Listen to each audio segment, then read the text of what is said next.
I'm going to teach you another method of measuring national income by expenditure method. Now what is expenditure method?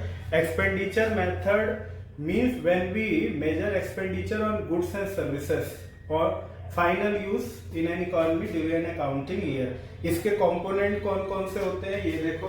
पहला होता है private final consumption expenditure. Private final consumption expenditure का मतलब expenditure on goods and services by house hold.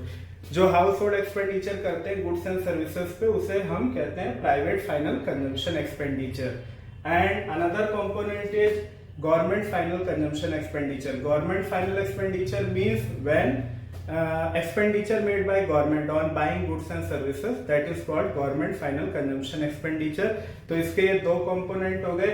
तीसरा component आपका है gross domestic capital formation. Gross domestic capital formation के further दो कंपोनेंट हैं. कौन कौन से? एक है gross fixed capital formation. Gross fixed capital formation का मतलब क्या हो गया कि जो भी हम इन्वेस्टमेंट करते हैं, अब वो इन्वेस्टमेंट कितने टाइप की है. पहला है business fixed investment. Business fixed investment का मतलब हो गया जो इंडस्ट्रियलिस्ट करते हैं इन्वेस्टमेंट मशीनरी परचेज करने में, इक्विपमेंट परचेज करने में, इसको कहते हैं business fixed investment. Residential construction like construction of flats etcetera is called residential construction. Public investment का means investment on making public park, dam, bridge etcetera for the welfare of people, that is called public investment. So it has three components. And another component is inventory investment.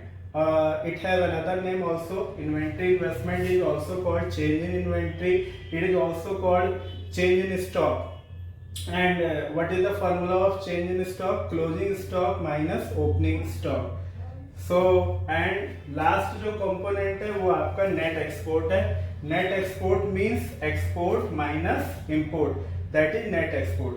तो अगर आपको gross domestic capital formation दिया होगा तो आपको ये वाला component ignore करना है और ये वाला कंपोनेंट इग्नोर करना है क्योंकि ये इसमें ऑलरेडी इंक्लूड है. आपको सिर्फ इतना देखना है, अगर फिक्स लगा होगा तो आपको चेंज इन इन्वेस्टमेंट को ऐड करना पड़ेगा, इन्वेंटरी इन्वेस्टमेंट को ऐड करना पड़ेगा. लेकिन अगर आपको ग्रॉस डोमेस्टिक कैपिटल फॉर्मेशन दिया होगा तो आपको इन दोनों को इग्नोर करना पड़ेगा.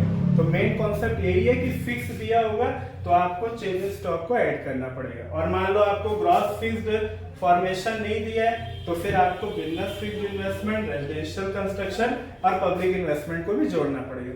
और ये सारा कंपोनेंट जोड़ के आपका जो ये प्लेटफॉर्म है एक्सपेंडिचर मेथड का वो आ जाता है जीडीपी एट एमपी.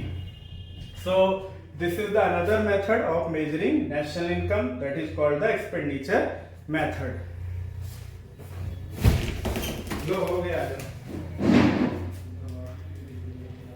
दबाना है. आज लगा गड़बड़ा गए तो 2 मिनट